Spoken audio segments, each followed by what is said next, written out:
Hi, I'm Cindy Alnick, Executive Director of the Neutra Institute for Survival Through Design, and you are listening to U.S. Modernist Radio. Mama don't allow no architecture around here.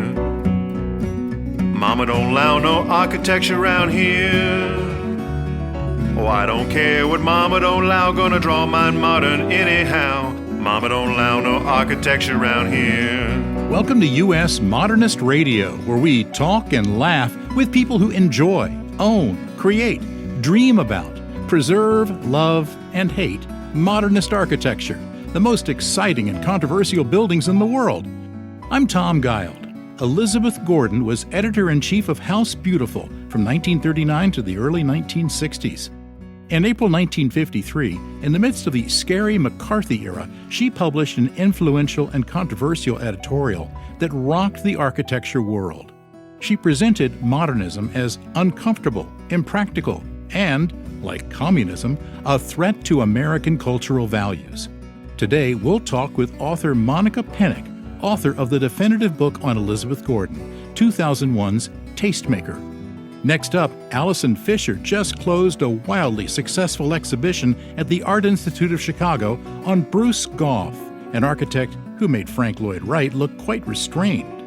Wrapping up, Naama Gheber is a jazz vocalist with 4 albums and a voice critics have compared to Peggy Lee. And now, never compared to Peggy Lee, it's Mr. Modernism, George Smart. Thanks, Tom. I'm much more like Scooby-Doo, really. Always working on a mystery. And our listeners can help with my latest mystery. So here's the story. The great Mies van der Rohe visited the architecture school at NC State University in 1952. He toured the hyperbolic paraboloid Dorton Arena. He gave a lecture. He held court at Professor George Matsumoto's house. And students got him wildly drunk at a party on Hillsborough Street. But also during that visit, 6 students tape-recorded an interview with Mies. The first part of those recordings was transcribed and published in the school's student publication in 1952, which you can find at ncmodernist.org/resources. A second, more interesting part about the end of the famous Bauhaus School in Germany was in the third issue of the student publication in 1953. What we're looking for is those tapes, probably in reel-to-reel format, as cassettes and 8-tracks didn't exist then. Here's what we know for sure. NC State's libraries say they don't have them. NC State's School of Architecture says they don't have them. I suspect the tapes stayed with one of the 6 students, and it's in an attic or basement somewhere. We don't even know who the 6 students were, although one of them was Ligon Flynn. Help us solve this mystery. Send your ideas and clues to me at george@usmodernist.org. If you find the tapes, we'll have you on as a guest on the show. U.S. Modernist Radio is underwritten by the Brent R. Harris Charitable Trust, restorer of Richard Neutra's Kaufman Desert House in Palm Springs and 6 other houses in California. By the E. Jones Conservancy, preserving the legacy of modernist architecture in Northwest Arkansas, efjonesconservancy.org. And by Diane Bald and the Budman family, restoring significant architecture in Toronto, Los Angeles, Malibu, and Palm Springs. Back in the 1950s, Elizabeth Gordon was editor-in-chief of House Beautiful, and her 1953 editorial, The Threat to the Next America, criticized modernism, especially Mies van der Rohe. Her argument centered on the notion that modernism was unsuitable for American life. Strangely, Frank Lloyd Wright strongly supported her position, as he didn't get along with Mies and similar architects. Gordon's editorial used Cold War anti-American rhetoric to villainize modernism, kind of like the way incendiary influencers do today on social media for styles they don't like. Author Monica Penick wrote the book on Gordon in 2001. It's called Tastemaker. A design historian, researcher, and educator, Penick graduated from Stanford. Go Cardinals! And the University of Texas at Austin. Go Longhorns! Where she earned a doctorate in architectural history. Active in both the public and private sectors as a consultant and design advocate, she's won fellowships from the Mellon Foundation, the American Association of University Women, and the University of Wisconsin-Madison. Here's George's conversation with Monica Penick. Monica, before we talk about Elizabeth Gordon, Let's go back to something that's really mid-century modern, something I think you know a little bit about, the station wagon. How was the station wagon an icon of mid-century life? What did that mean for people during that era? Yeah, great place to start. I think about the station wagon as the great conveyor of the American family. And thinking about my work on Elizabeth Gordon and House Beautiful and all the other mid-century designers and homes that I've studied over the years, that story really is about the family. So I think about the station wagon as the symbol of the family and the way the family moves through its world, whether that's from home to the swimming pool, to the grocery store, to the newly expanding shopping malls. The station wagon was the vehicle. And as House Beautiful wrote in 1950, the station wagon represented a way of life. So that's what it symbolizes for me. Great design, many things, including some of my favorites with the wood paneling on the side, the surfboard on the top. Is that like the Beach Boys kind of vehicle? That's the one that's in my mind, right? Is the station wagon with the wood paneling and the surfboard on the top. And 3 kids in the back and mom and dad in the front is the vision that pops into my mind when you say station wagon. But for me, it's about this theme, right? About the family and where they're going. Many families had station wagons that grew up in the 1960s. My family certainly did. And I forget whether it was a Chevrolet or a Mercury, but it had the 2 driver's seats in front, and then it had a bench in the second seat, which could hold 3 or 4 kids, depending how small they were. And then there was this sort of suicide thing in the back, this sort of pop-up panel, right? That never quite locked, and you were facing backwards. Did that have a name in the nomenclature of station wagons? Oh, I don't know what that was named. Brilliance and danger at the same time, though. Yeah, and the idea was that this seat folded backwards into the car so you could make a flat surface in the back and haul things back there like a pickup truck.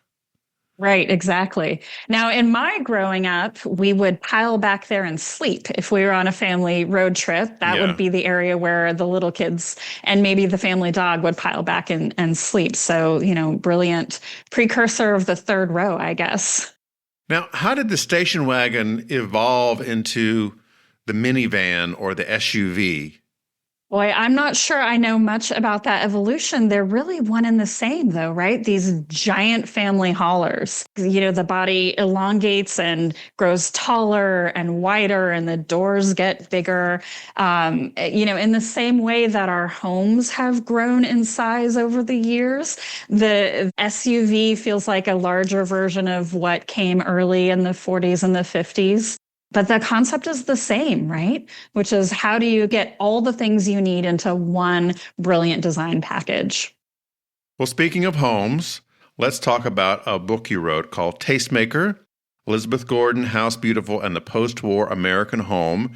This was about Elizabeth Gordon, who was the longtime editor of House Beautiful, and how she shaped a lot of the way people thought about residential design and their homes. So tell me a little bit about Elizabeth Gordon and how she got into that position. Yeah, so Elizabeth Gordon, when I started working on her, was sort of this great unknown figure who was incredibly influential as an editor, as a critic, as a shaper of design, as a commissioner of design. And, her beginnings were quite modest. And I think her background is interesting. She grew up in the Midwest, went to college in Chicago in the 1920s. She was the quintessential new woman who leaves home, goes to college, cuts her hair, gets a driver's license, gets the right to vote, and suddenly gets a career. And her first job was, as typical for women in that time period, a teacher. I think she quickly decided that she had other things to talk about and other things to teach. And her life became about sort of teaching people about design. That's really how I see her role as an editor. She was always someone who's interested in sharing knowledge and educating. And she did it, in the beginning in a classroom and then throughout her career in the pages of a magazine. But before she came to House Beautiful, she worked in advertising, which is a great place to start if you're going to be an editor. She worked for various magazines, including Good Housekeeping, writing small series of articles and columns about life and lifestyle. And then in 1941, thanks to an editorial shift, she was hired on to House Beautiful. She started very early, right as the war was kicking off, and she stayed at the magazine from 1941 until she retired in the mid-60s. So the 1964 was sort of the end point of her career. But she started as many women do, and then she really made this place for herself. And as I've argued in the book, she sort of made a place for editors in the field of home magazines. And the really interesting thing about Elizabeth Gordon, when we're comparing her to the other people who were editing magazines of the same sort at this period of time, is that she was not trained as an architect. Many of the editors, including the editor that she replaced at House Beautiful, many of them came from a design background. They were trained as architects, interior designers. They had that sort of insider's point of view. And I think what makes Elizabeth Gordon so remarkable is she approached design from the periphery. She was really thinking about what it meant to shape design and critique design from the fringes of the practice. And that made her really different. And I think that probably made a strong connection between her voice, her staff at the magazine, and the American audience that she was speaking to directly in the magazine, right? She could talk directly to the consumer. She talked about homes and living in theory, but it was couched in this very accessible language, which was really about how people live and what people wanted to choose for their own lives. So she was remarkable in that way. Was she responsible for the Pacesetter House program? She was. That was one of the several flagship programs that she launched in her years at House Beautiful. And that had a very long genesis. It came from her explorations in the early 40s, looking at what was new in post-war houses, what was being provided to the American consumer who was newly on the market at that time, how that was different from what came before it in the 1930s. So in 1948, she launched the Pacesetter House program, which was an annual showcase of idea homes. And part of the idea here was that she was showcasing, usually through a direct commission. The magazine would commission or partner with a designer and name one of their works Pacesetter of the Year. And the idea was that this was the cutting edge of design. This is how people could live their best lives. So she was interested in, what does the architecture look like? What does the floor plan look like? What were all the conveniences that were inside of this house? Everything from the kitchen to the family room to what was on the outdoor patio.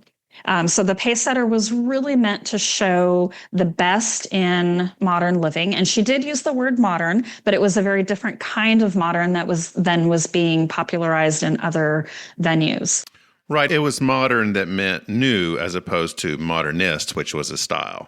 Yeah, well, yes and no. So it was an aesthetic that was a softer side of modernism, things that we associate today with a California ranch house, with more organic designs of Frank Lloyd Wright, for example, versus the sort of international style modernism of someone like Mies van der Rohe. So it was the softer side of modern. So there was a style to it, but it was really about how people live, right? So finding the way to live up to date with the latest in conveniences, with the latest in, how people wanted to use their time when they were at home. So modern was both a style and a lifestyle in the Pacesetter program.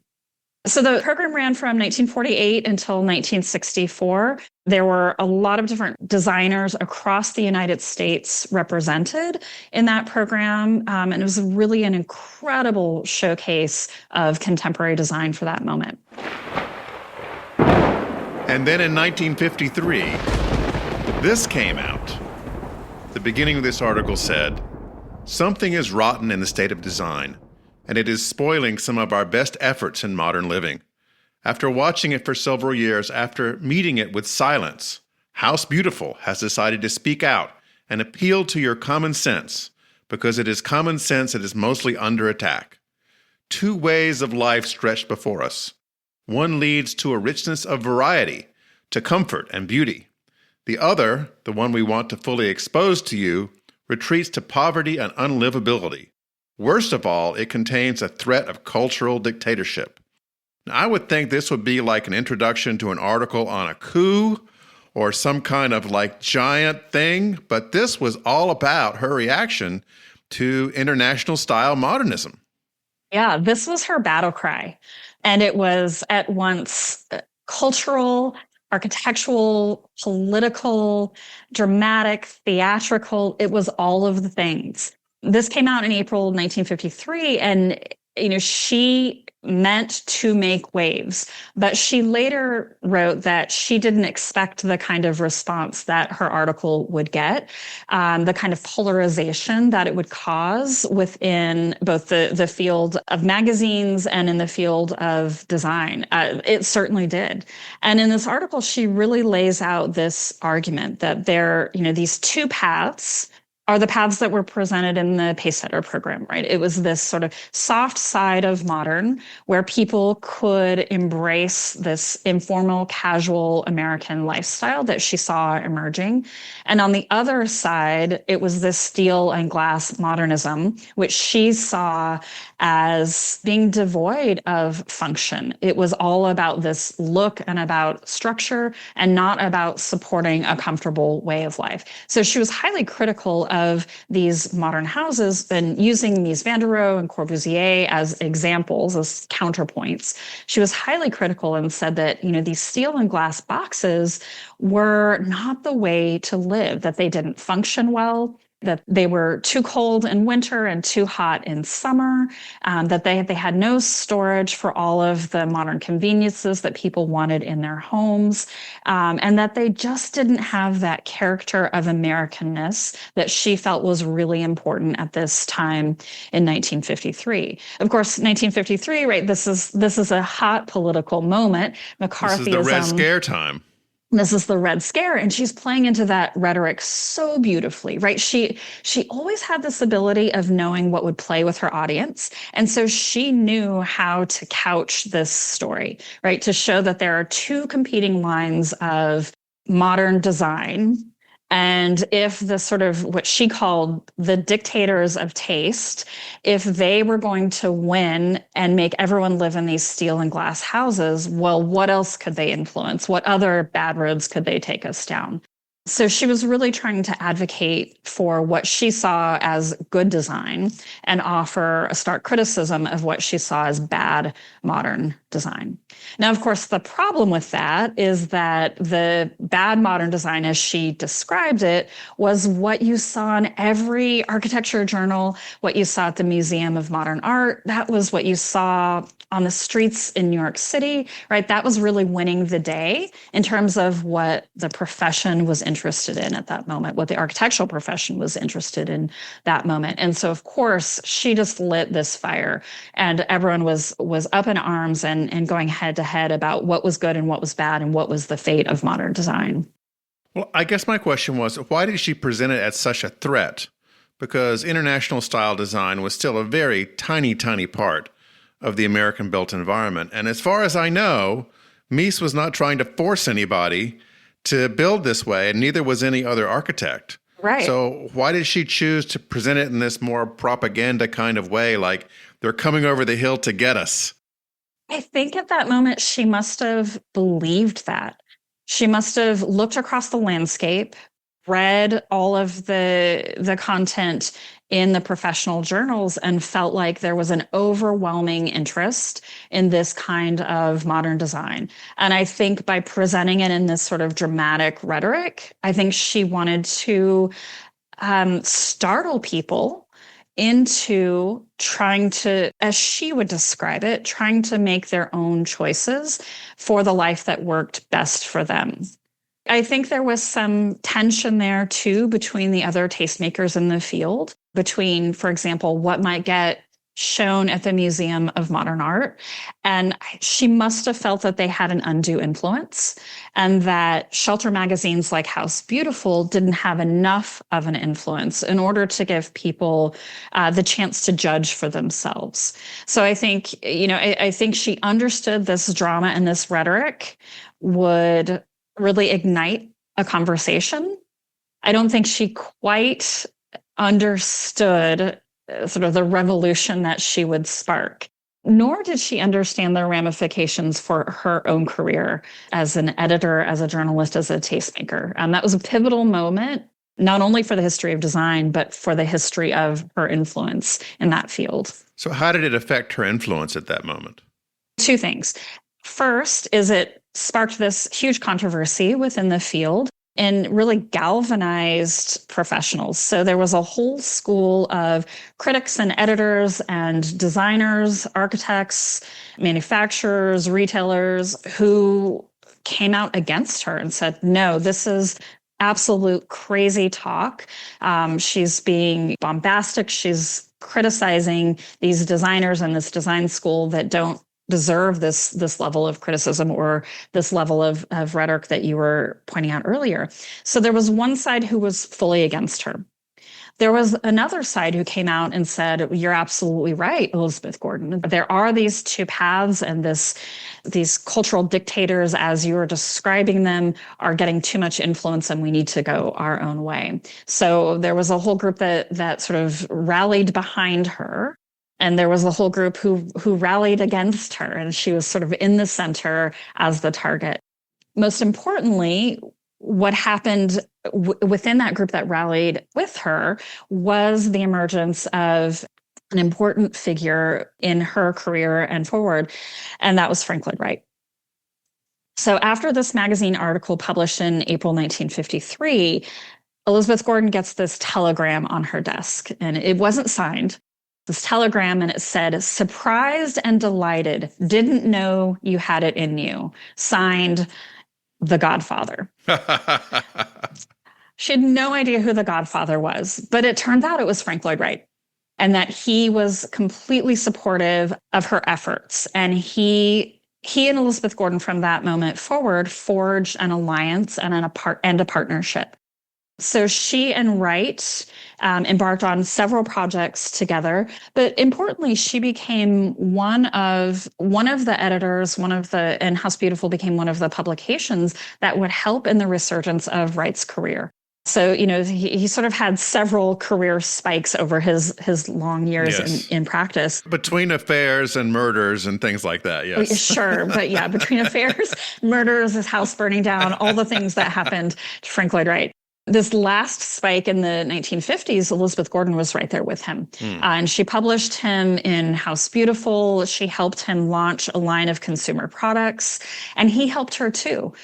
He sent members of his apprenticeship to work with her at House Beautiful, and they made connections that helped get things published. So it really was a new beginning for Gordon as well. So she was catching a lot of fallout on one side, but she had a huge boost on the other side where she gets the alliance of someone like Frank Lloyd Wright. What did she do after House Beautiful? She retired, and she really seriously retired. So after she left House Beautiful, and it was said that she was forced out of the organization and didn't leave on great terms with the Hearst Corporation. I don't know the details of all of that. That's just me as a historian piecing together the story. She and her husband sort of went away and lived a quiet life. She had some designs on writing an autobiography, and there were a couple of stops and starts on that. She wrapped up some of her consulting practice that she had launched earlier in the 1960s. And that was sort of it, a quiet, retiring life from the mid-60s until she passed away in 2000. Oh, that long. Wow. Yeah, yeah. And I think like anyone who's had a long public career, I'm sure there were things here and there, interviews and donating her papers to the Smithsonian, things like that. But it was really a quiet retirement, which can't have been easy for someone like Elizabeth Gordon, who I think worked 28 hours a day, 400 days a year to do the things that she did during the height of her career. Now, you began writing about her in 2001. Did you get to speak with her before she passed away? I didn't. The great sadness of my work is I started this project very soon after she died. I never got to speak with her, which was such a loss for me. I did, however, have the great opportunity to interview some staff that worked with her at House Beautiful. And on many occasions, I got to interview some of the architects who worked with her on the Pacesetter House program, specifically Alfred Browning Parker, who worked in Florida and designed 3 of the Pacesetters for the program. He was a great disciple of Frank Lloyd Wright, although he never was educated at Taliesin. He was a perfect example of a designer who had picked up on this side of modern design that Elizabeth Gordon was so keen to promote. And actually, he was my way into discovering Elizabeth Gordon. So I was thrilled to be able to meet him, to tour his houses, to go to his Pacesetters, and to be able to interview him many times over the years. If you want to see Elizabeth Gordon's article and read it for yourself, just Google Elizabeth Gordon, The Threat to the Next America, and you can find various copies of it on the web. Monica, thank you so much for talking with me. This has been great. Thank you so much. I appreciate you having me on the show. That was Monica Penick speaking with George Smart. Alison Fisher is the Harold and Marge Schiff Curator of Architecture and Design at the Art Institute of Chicago, where she oversees one of the country's most important architecture collections. Her latest show, Bruce Goff, Material Worlds, brought together more than 200 objects, drawings, models, paintings, even a sparkly mirror-covered T-square to reveal a wildly inventive architect with global influence. Here's George with Alison Fisher. Alison, before we talk about Bruce Goff and this wonderful exhibition that just closed, tell me about you. How did you get drawn to architecture? Was it in your family or in your educational path or in your neighborhood? How did it all come about? Because you have a pretty deep career in this. Yeah, absolutely. It's kind of a funny one because I actually grew up in an extremely rural part of New York State, so upstate New York. And I think that maybe sometimes we're drawn to the opposite of what we experience in our youth, and was always really drawn to urbanism. And so, I started working in art history and then thinking about cities. I had a wonderful class in grad school that was actually about filmic representations of the city, which included a film on Chicago. So I felt like it was in some ways meant to be. And then moved to Chicago for graduate school and really fell in love. This is such a wonderful place to be. Obviously, the built environment is incredibly important here, but also just neighborhood life is really comfortable. I live in the uptown neighborhood of Chicago, which is a neighborhood on the rise. It's a really interesting place that has had a big history in the jazz age and continues to be an incredibly relevant place for lots of different people. Now, this exhibition that just closed on Bruce Goff, this was the first exhibition of his work in quite a long time. When was the last one? So it depends how you count. The last major retrospective was 30 years ago, actually, to the year. It happened in 1995 in Chicago at the Art Institute.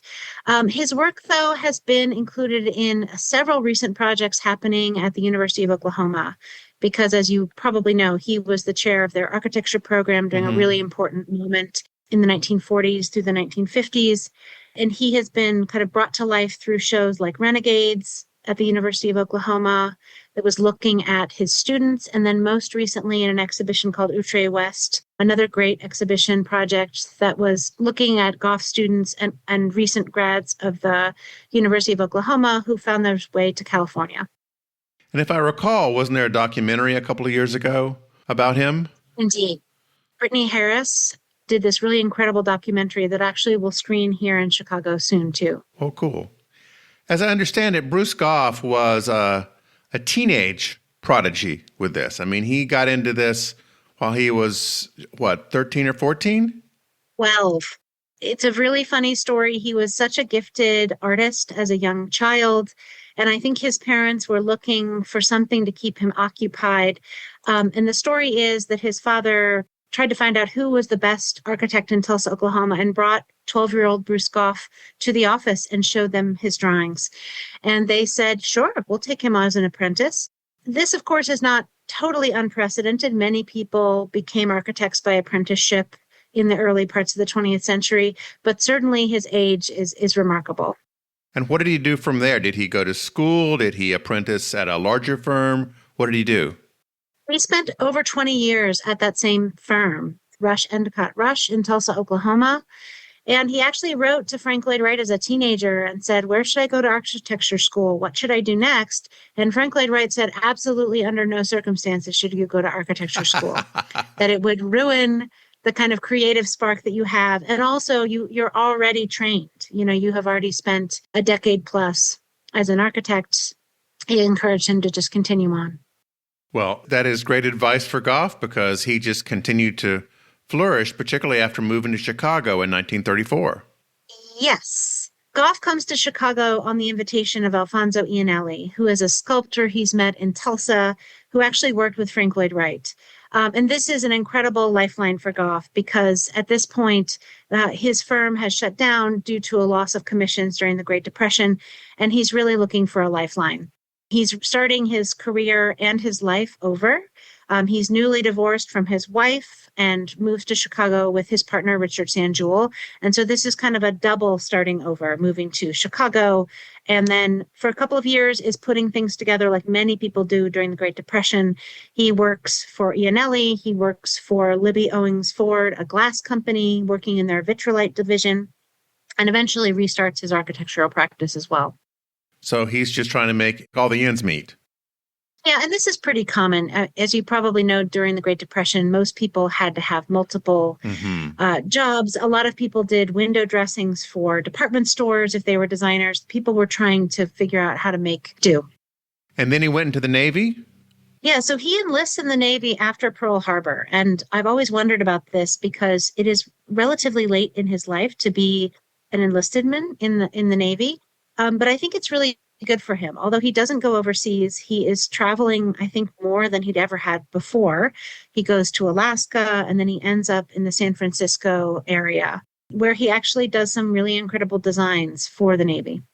And how did he make his way to Oklahoma? So the University of Oklahoma invites him to teach when he's done with his time in the Navy, and quickly promotes him to be the chair of the department. And it's really amazing because he doesn't even have an undergraduate degree, but he had such an important reputation in Tulsa. His building for the Boston Avenue Methodist Church was the biggest building in all of Oklahoma when it was built. So he had a really big reputation in the state. So certainly he was a bit of a kind of local hero and quickly transformed the program. It had been a Beaux-Arts curriculum following kind of traditional French-inspired teaching methods. And then Goff was very quickly transformed the curriculum to be one focused on modernism. And at this time, there weren't very many programs in the United States that had a modern bent. No. IIT, of course, led by Mies van der Rohe in Chicago, Harvard. But this one was among a very small group. And one of those assistant deans that worked for Goff, Henry Kemphefner, was recruited to come to NC State and start the architecture school there. I think in many ways it's a small world. Very small world. Kemphefner was all modernism all the time, and he got that from Bruce Goff. When Bruce Goff was in Oklahoma, he was with his partner, Richard, and people couldn't be out and gay at the same time. So how was that received in Oklahoma? We've thought about this quite a bit. I think he was open-ish. I think that people knew that he lived differently. I don't think it was a secret that he was gay, but I think it was one of those things that was in a community where people tried to mind their own business a little bit more than today. People remarked that his clothes were pretty unusual, and people wrote about his apartments as being kind of wildly decorated. And I think that sometimes there was an association between his way of presenting himself and his identity, either as an artist or a gay man or both, is something that we've thought about for the exhibition. And that kind of tolerance in the community lasted for quite a while, I guess until he was finally forced to resign from his position. Was somebody after him? Was somebody just trying to be vindictive? We don't really know. I mean, this is in the context of the Lavender Scare in the United States, when many people, especially in universities, were being persecuted because of their sexual identity. And so this is certainly not unique to Bruce Goff. And from what we know, students and the university's administration really wanted him to stay. But the community, I think, must have decided that they weren't comfortable having him in that position. But fortunately, he had a really good next step. He moves to Bartlesville, Oklahoma. He lives in Price Tower, which is this incredible building designed by Frank Lloyd Wright, the tallest building by Wright in his career, and really starts his practice over again and has a very productive phase of his career after his departure from OU. And there you've got Bart Prince working for him and Herb Green working for him, who had fabulous careers of their own later on. Absolutely. It's funny because people ask us why he's not more of a household name, Bruce Goff. And I think part of it is that he just didn't want his students to replicate his work, that he wanted them to make their own paths and have their own careers. And because of that, you don't have the same kind of branding that you might have from a Mies or a Wright. In putting together an exhibition, how do you find the stuff? I mean, how do you find the drawings and the paintings? And I assume there was some furniture too, because all the architects of this era made furniture. Yeah, Goff didn't make a ton of custom furniture, but there were a few examples. And so we've been able to borrow key furniture designs. But yeah, so when you make an exhibition, a lot of times we're starting from holdings that are in the museum already. All right. Sometimes that's a small proportion of the checklist. In this case, it was over 70% of the checklist is held by the Art Institute of Chicago. And so that made it a lot easier. And so from that point, we were really thinking about how to make a show that was different from the last one in 30 years ago. That exhibition focused pretty narrowly on architectural drawings. And working with my co-curator, Craig Lee, we began to realize that Goff was really a modern polymath. He was a very ambitious abstract painter. He composed music. He had very impressive personal collections. And we really wanted to present him as someone who had this really diverse output and really capitalize on how interesting our collections are at the museum. So what was his later life like in the 60s and 70s? So he moved several times in the 60s and 70s, but again, is really connected to former colleagues, to clients. Joe Price, who is his major client and patron, they remain very much engaged. He does quite a few additions on his home in Bartlesville and eventually builds the incredible Japanese pavilion at the Los Angeles County Museum of Art for Joe and Atsuko Price. So he has this very robust network of folks. He is traveling to lecture at universities. He's doing exhibitions of his work.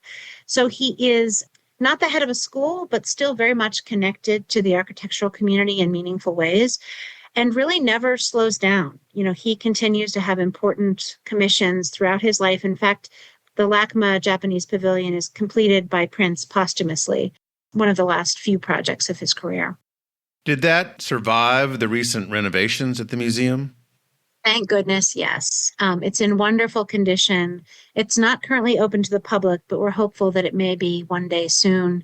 But yes, it will actually be something that is much more visible through the Zumthor buildings than it had been before in some ways. Oh, that's great. That's wonderful. Tell me, what's next at the Institute for Architecture? Have you got another architecture exhibition on the calendar? In a fashion. So my next show will be about an incredible architectural photographer named Orlando Cabanban. And he is not very well known, not compared to some others in the field at mid-century, thinking about Julia Schulman or others who are working more prominently in the field. But he did incredible photographs of Chicago area architecture, Marina City, works by Skidmore, Owings, and Merrill. And he's really known for having people in his architectural photography, which was pretty rare for this time period. Yes. And I'm really excited to present his work as something that is a little bit more humane, a humane way of looking at modern architecture. So that show will be in 2027. Oh, great. Okay. Well, thank you so much for being on the show. It's really a pleasure to talk with you, and thank you for perpetuating the legacy of Bruce Goff. Thank you so much. It was really a pleasure. We just heard George's conversation with Alison Fisher. Not many jazz vocalists can say they got their start as an intelligence analyst in the Israeli Air Force. Naama Gheber grew up in Bir Shiva in Israel's Negev desert. She took the long way around to the stage, classical piano, military service, jazz studies in Tel Aviv, before a scholarship brought her to New York's New School, a residency at the legendary Mesro Jazz Club.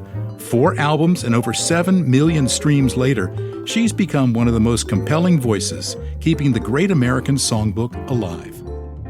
Naama, one of the things I found fascinating in your bio, it said your parents were aspiring scientists. What does that mean exactly? I guess they're very known in their field. They're both professors. At the time they were in their more beginning years of their careers, they were doing their postdocs in Baltimore with me as a kid. And what was their field? My mom's in biochemistry and my dad's in biotechnology, and that's really the most I can say about their professions without kind of understanding what they do. That's mysterious. Okay. I know. Well, and it's just about stuff that has to do with cells and microscopes and things that you need like degrees to understand, and I don't. Yeah. Okay. All right. Did any of that science rub off on you? I mean, I do love it. I've always loved biology, and I'm a singer, and I really enjoy learning about the anatomy of our voice and how it works. But yeah, not as a profession. Now, your parents, the aspiring scientists, urged you to go into piano first before voice. What was that like? Yeah, I was 6 when I started piano lessons. Both of my parents were very serious about musical education. My dad was a violinist, or wanted to be a violinist when he was younger. They were kind of like, okay, we're going to do piano lessons, and you have to be practicing every day. And like the discipline of the instrument was a very big part for very early on. And it was kind of like something that I did until I was kind of old enough in high school to say, I don't want to do this anymore. And I guess I was good enough for them to be like, you keep doing it. You're so good at it. And I could kind of get away with practicing the minimum amount to not make everybody really mad at me. But it was never something that I, thought I wanted to do as a profession. It stressed me out a lot. But today I'm very grateful for it, because it's really why I can be a musician today and actually do this for a living. And when did you make the shift to voice? It's kind of gradual. I was around 16 when I stopped playing piano, and I slowly started to take lessons. But it was only later, like around 18, where I really got a great teacher and started taking it really seriously. But in Israel, we have a mandatory army service, so I only really pursued it. I was done with that, which was when I was 21. So were you living in Israel at the time that you were doing the service, or I thought you were in New York before that? No, I lived in Baltimore as a child, and then we moved back there, and I was there until I moved here, which was around 23, 24. Okay. Let's hear one of these songs. Tell me about Sweet Pumpkin. Sure. Sweet Pumpkin is a very cute duet that I ended up doing with Dave Barron, who is the bass player in the recording, and also my husband. We got married a little bit after we recorded it, and then we thought it would be a cute little wink at our personal lives to make it started off as a bass voice duet. Just a fun song that's relatable to everyone at every point of the year, but because it is called Sweet Pumpkin, I thought it would be fun to add it to the fall aspect of the album. Here's Naama with Sweet Pumpkin. You know something? I'm in love with you. Come on now, be my sweet pumpkin. Say you love me too. If you do, I am certain we could be one of the happiest couples in this society. I got a feeling that I'm just your style. So come on, admit it, and we'll walk the aisle Well, don't be shy. Just put your arms around me. You'll get plenty of loving. Oh, honey, wait and see. Can't you tell that we were meant to be together? There's a wedding bell that we can ring forever and ever. So, let's make a booking to be man and wife. Say yes, good looking. Let me share your life. You're to me everything that is divine. Come on and be my sweet pumpkin. Tell me you'll be mine.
Together, there's a wedding bell that we can ring forever and ever. So let's make a booking to be man and wife.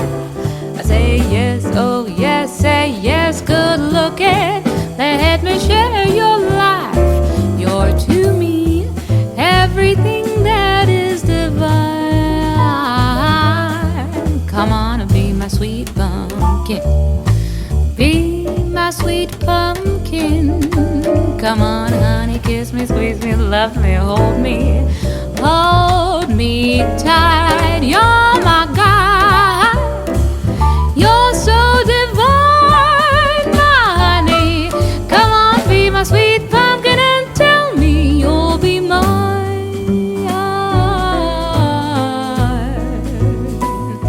Say you'll be mine. You're divine, always be mine.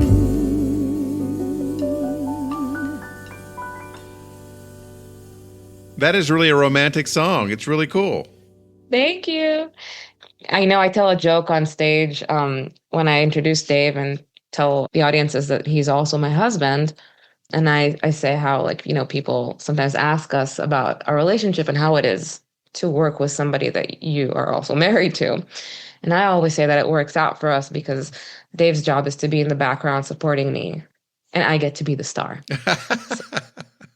That's great. It works. That's a good line.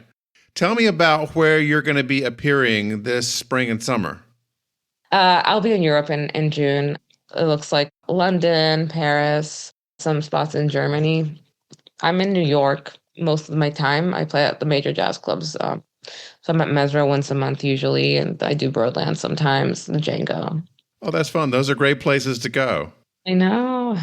I recently went to Mesro for the first time, and it was just really charmed by it. It's so small, but you've really got this feeling that you're in some sort of, you know, like 1940s vibe, and Yeah. people were just totally into it. Yeah, it really is my favorite place to sing at. Most musicians will say that. The acoustics are really good and easy, and it's very intimate and vulnerable in the best way. This next song is called Autumn Nocturne. Did you write this one? No, it's an amazing song, though. I wish. I do work hard on singing it, though. Here's Naama with Autumn Nocturne.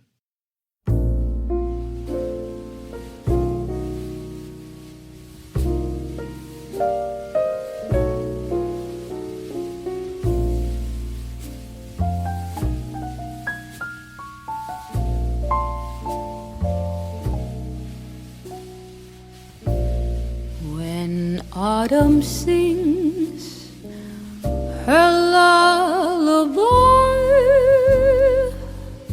and green leaves turn to gold. Then I'll remember last September, you and I,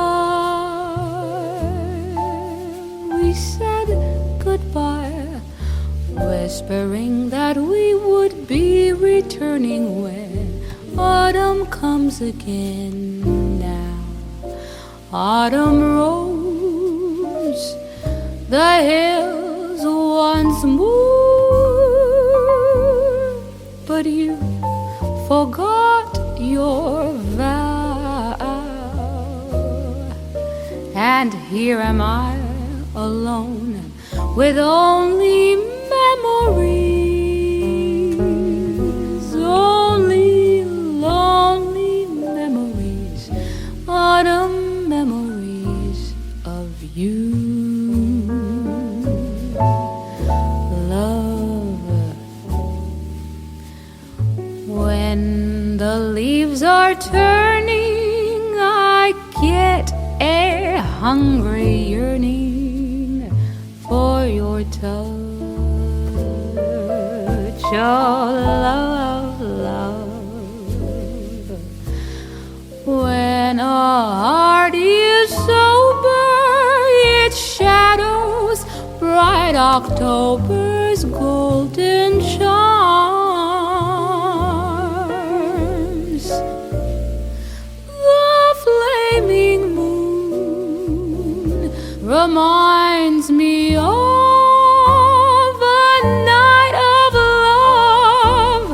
that we once knew. Each tiny star is but a prayer that when it's fall again, love will call again, and you'll be beside me. You'll make my autumn dreams come true.